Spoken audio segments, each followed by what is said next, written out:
What's up guys? Welcome back sa ating YouTube at TikTok channel. So ngayon, magkakaroon tayo ng SpongeBob Story Time! Handa ka na ba? Handa na ako. Ready ka na? Tara! So yan. Anong nangyari to nung May 31, 2026? So, sa part na yun, nag-aayos ako ng race bids kasi nga, syempre, late na ang person. 1 kilometer na nga lang, nagpa-late pa. Pero hindi kasi namin yung sasakyan. Ganyan, nakita ko, grabe. Super dami ng tao. Kala mo, may EDSA 3 na ganap. Alam mo yung EDSA 3? Yung ginawa ni Cory Aquino, parang gano'n, kala mo, kasi lahat kami nakadilaw. Oh my God, kala mo mga minions, pero wag yung kalaban yun. Ay, mali. Hindi. Sobrang dami ng tao, matanda, bata, teenager, adult, young adult, gan. Tapos dyan, syempre, for the exercise, kala mo talaga nag-exercise. Syempre, para makisabay, for the cloud, hindi. Syempre, pag sa fun run, bago ka sumabak sa takbuhan, malayo man yung malapit, kailangan nag-practice ka kasi mahirap na hindi ka nag-exercise dahil mananakit talaga ang iyong katawan at kasukusuan for today's video. Okay. So, yan. Pinapakita ko sila, syempre, exercise. Gutong bata, oh. Kasi yan, nagsalita na ang buwan. Are you ready? SpongeBob SquarePants! SpongeBob SquarePants! Diba, paetok lang. Grabe yung nostalgic ng guys. Siyempre, marinig mo yun, masabi mo yun ng, are you ready? It's higher, Captain. OMG. After yan, ito, clip to nung kasama ko si Marian. Shout out kay Marian Hernandez, diba? Kitang-kita ko, grabe guys. Iba talaga pag may kasama. Siyempre po, tatakbo ang Sir MP nyo, si Spongeboy. Actually, sobrang saya ko. Hindi lang dahil sa fantasy ko makasali dito, pero nakapag-panrun ulit ako for the second time. Una kasi yung sa Ateneo. At ayan, piniflex na ang Sandy na bracelet at ang Pearl Crabs na ring. Siyempre, for the takbo. Pero sa 1 kilometer lang napagtanto ko lang, maraming bata. So, more on lakad na gagawin mo. Kaya ang ginagawa ko dyan, sumisingit ako. Kasi nga, Diyos ko naman, panrun na, hindi naman panwalk kung pinuntahan ko, di ba?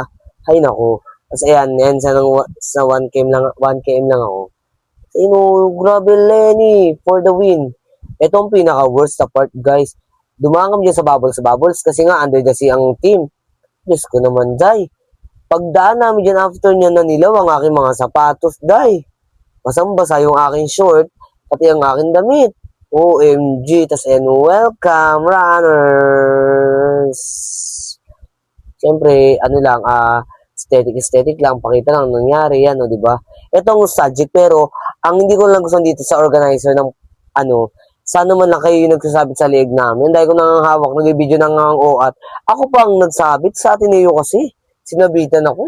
Para bang summa cum laude. Ay, hindi ka naging summa cum laude. Huwag kang ganun. O, di ba? Hindi pa ako nakontento. Pinakita ko pa at ito ang pinaka-aesthetic. Nagawa ko rin yung ginagawa ni Mimiya na Salcedo walk. Ito naman kasi isang part sa Salcedo. Part 1. Ay, di ba? Takbo-takbo lang. Kala mo parang bata. Tapos guys, ito super thankful ako sa kanila guys. Iba't ibang karakter ng SpongeBob. Pinayagan ako magpa-picture tsaka makakuha ng video clip.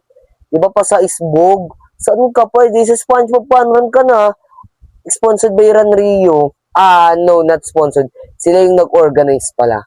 At syempre, a little thank you kasi be grateful naman guys. Kasi laglag na ng wala namang kapalaran dyan, di naman ako nanalo sa mga raffle, pero go pa rin. At ang isa sa pinaka-highlight, syempre nakapag-set ako ng hashtag atin ng 2026. Napiramahan ko kasi Grace Gabi, more on the runners dyan, fan ni SpongeBob. At ako collector, di ba, pa sa isbog talaga. Talaga namang di ka magpapatantos dyan, kahit di ako nanalo, di ako nakapag-picture sa mascot. Okay lang, ang mahalaga nakapunta ako dyan. At ayan, Kit Gregory, ngayon naging aso na pala siya. Di ba? Lakad-lakad lang. Cool fever. Akala ko may SpongeBob dyan kasi wala. Ito ang pasabog na part 2. Salcedo walk talaga. Di ba? Welcome runners. Late ko na na-videoan. Tapos, siya ang mother of all the snails. May video kami guys, sa upload ko mamaya. Kasi siyempre ang ending, ang batang masaya. Basta guys, sobrang saya ko. May nawala man nung time na yun na isa sa pinakamahal ko sa buhay pero okay lang, mahal na mahal ko naman yung sarili ko.